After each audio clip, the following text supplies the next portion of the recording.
नमस्कार। इलेक्ट्रोकेमिस्ट्री के इस लेक्चर में हम लोग डिस्कस कर रहे हैं कंसंट्रेशन सेल, सांद्रता सेल। सेल का विद्युत वाहक बल अन्य कारकों की अतिरिक्त विद्युत अपघटन की सांद्रता पर निर्भर करता है। यदि अन्य कारक समान रखे जाए तो विद्युत अपघट्य और इलेक्ट्रोड की सांद्रता में परिवर्तन करने पर भी सेल बनाया जा सकता है। ये सेल सांद्रता सेल कहलाते हैं। सांद्रता सेल में दोनों इलेक्ट्रोडों पर रासायनिक अभिक्रिया होती है, परंतु एक इलेक्ट्रोड पर होने वाली अभिक्रिया दूसरे इलेक्ट्रोड पर होने वाली अभिक्रिया की ठीक विपरीत होती है। अतः सेल में कोई वृद्ध रासायनिक अभिक्रिया नहीं होती है। भिन्न भिन्न सांद्रताओं के इलेक्ट्रोड और विद्युत अपघट्य की सांद्रता समान होने पर उन्हें सम्मिलित रूप से भौतिक परिवर्तन को इस प्रकार विद्युत वाहक बल उत्पन्न करता है। सांद्रता सेल को दो भागों में बांटा जा सकता है, इलेक्ट्रोड सांद्रता सेल और विद्युत अपघटनी सांद्रता सेल। अब इलेक्ट्रोड सांद्रता सेल की बात करें, सबसे पहले तो इस सेल में दो समान इलेक्ट्रोड जिनमें की सांद्रताएं तथा सक्रियताएं भिन्न भिन्न हो एक ही विद्युत अपघट्य के विलयन में डूबे रहते हैं और इस विद्युत अपघट्य में इलेक्ट्रोड पदार्थों के आयन उपस्थित रहते हैं। इन सेलों के इलेक्ट्रोड अम्लघन इलेक्ट्रोड और गैस इलेक्ट्रोड होते हैं, जैसे एजी एचजी का जो सेल हो गया और उसका इलेक्ट्रोड, दूसरा प्लेटिनम और एक हाइड्रोजन सेल का इलेक्ट्रोड, कैडमियम का और कैडमियम के साथ में मरकरी का सेल। इस तरह के सेल इसमें देखने को मिलते हैं।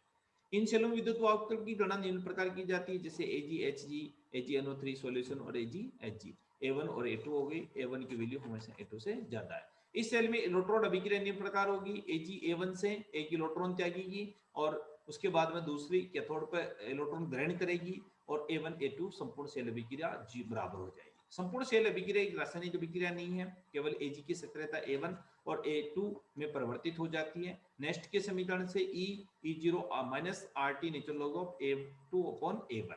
सांद्रता सेल की में मान हमेशा शून्य होता है, क्योंकि जब प्रत्येक इलेक्ट्रोड की सक्रियता इकाई होगी तो दोनों इलेक्ट्रोड समान हो जाएंगे तथा उनके विभव भी समान होंगे, अतः इलेक्ट्रोड के मध्य विभवांतर शून्य होगा। E is equal to RT F upon natural log of A2 upon A1। E is equal to 0.0591 log of A1 upon A2।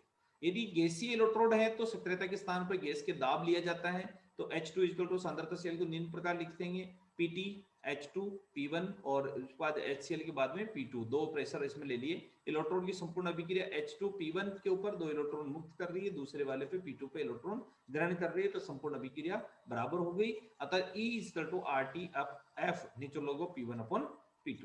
सांद्रता सेल विभव की गणना करने के लिए ये विधि काम में ली जाती है। इसे सेल विभव निम्न सेल द्वारा समझा जा सकता है, जैसे कैडमियम Hg और कैडमियम Hg ये A1 और A2 के द्वारा।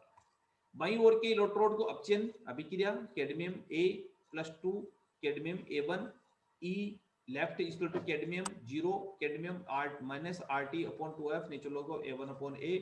दाईं ओर की बात करें तो cadmium A2 upon A, cell अभिक्रिया दोनों की निकाली, E cell equal to RT 2F natural log of A1 upon A2। एक इलेक्ट्रोड सांद्रता सेल 298 केल्विन पर, तो इसकी बात करें तो इसमें हम देखते हैं कि इसमें M1 M2 के M1 ज्यादा है M2 से, तो ये देखिए A1 अपॉन A2, इसकी A की वैल्यू पुट अप कर देंगे यहाँ पर, A इक्वल टू My हो गया, इसकी वैल्यू यहाँ रखी और इसकी कैलकुलेशन करके और 10.26 इसकी वैल्यू हम निकालते हैं।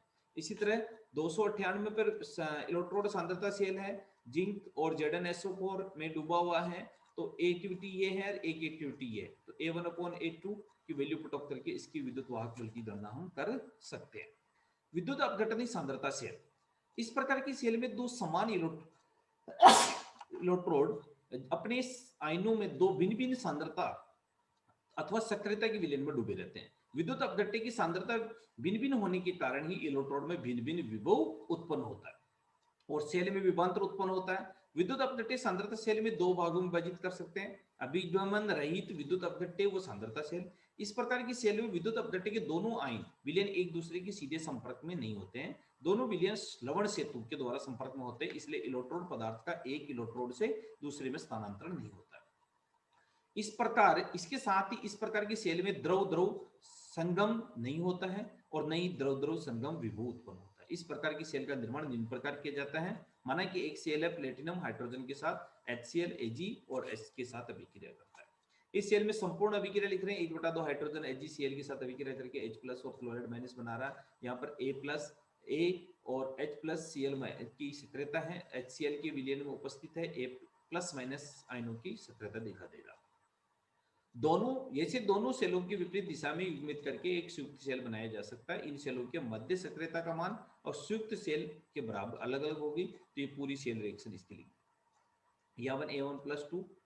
इस सेल में संपूर्ण अभिक्रिया दोनों घटक सेलों की अभिक्रिया को जोड़कर प्राप्त की जा सकती है। एनोड की अभिक्रिया 1/2 प्लस HCl ये जोड़ के एनोड की अभिक्रिया देखेंगे। कैथोड की अभिक्रिया में इस तरह देखेंगे, संपूर्ण सेल H+ और Cl- ये H+। संपूर्ण सेल अभिक्रिया से स्पष्ट है कि कोई शुद्ध रासायनिक क्रिया नहीं हो रही है, केवल उनकी मध्य सक्रियता में परिवर्तित हो रही है। नेक्स्ट समीकरण का उपयोग करके उपरोक्त सेल में विद्युत वाहक बल का व्यंजन लिख सकते हैं। ये ध्यान रखना है कि सेल की विद्युत वाहक बल का मान शून्य होता है। E - RT/F natural log of A और ये वैल्यू हमारे को देखने को मिलती है। E = 2RT/F natural log of A+2A1 एक सामान्य विद्युत अपघटन जिसमें कि V+ और आयन तथा V+ और धनात्मक ऋणात्मक और V कुल आयन है, तो ऐसी स्थिति में क्या लिख देंगे V+- और अपॉन V।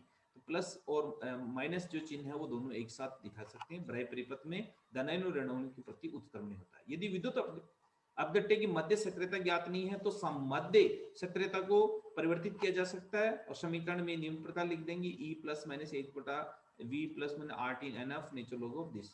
तो A अर्थात A1 और A2 अभिक्रिया की सक्रियता दिखाता है। उदाहरण देखिए, निम्नलिखित सेल में विद्युत वाहक बल की गणना कीजिए। Cadmium sulphate, lead sulphate. तो इस तरह से ये है और A1 की वैल्यू ये है, A2 की वैल्यू, दोनों की वैल्यू पुट अप कर दी हमने। तो यहाँ पर विद्युत वाहक बल की गणना धनायन और निकाल जा सकती है। इसी तरह दूसरे में देखिए कि इसमें विद्युत वाहक बल 298 केल्विन पे ज्ञात करना है। तो PT, Hg और HCl इसके द्वारा दी जाए तो M1 0.01 और M2 0.1 HCl के तथा विलयन में सक्रियता गुणांक क्रमशः 0.90 0.85 है। हाइड्रोजन इलेक्ट्रोड युक्त सांद्रता सेल के लिए E = RT/F natural log of A2/A1 इसकी वैल्यू इसमें पुट अप कर दे E = 0.052 वोल्ट कहलाती है। दूसरा आता है अभिगमन युक्त सांद्रता सेल। इस प्रकार की सेल में दो समान इलेक्ट्रोड भिन्न सांद्रता के होते हैं, परंतु उनके मध्य एक रंजी मतलब परिपथ विभाजक बना रहता है जबकि विलयन आपस में मिश्रित न हो। इस सेल में विद्युत धारा प्रवाहित करने पर पदार्थ अधिक सांद्रता से कम सांद्रता की ओर विस्थापित होते हैं। विद्युत इलेक्ट्रोड विभव और द्रव विभव संगम उत्पन्न होता है, अतः द्रव विभव युक्त इस तरह से विक्रिया हम इसकी लिख सकते हैं। Platinum Hg HCl HCl। इस सेल का विभव इलेक्ट्रॉन विभव और द्रव संगम विभव द्वारा निर्धारित किया जाता है। नेट सेल अभिक्रिया के रूप में इस तरह से हम इसको द्रव संगम सांद्रता से दिखा सकते हैं। इस सेल में होने वाली अभिक्रिया को निम्न प्रकार लिख सकते हैं। एनोड अभिक्रिया 1/2 H2 = 1 इलेक्ट्रॉन मुक्त हो रहा है, 1 इलेक्ट्रॉन जुड़ रहा है, H2 बन रहा है। नेट अभिक्रिया इस तरह दिखा सकते हैं। तो ये हमारे पास में इस तरह के सेल को डिस्क्राइब हम लोग कर सकते हैं। धन्यवाद।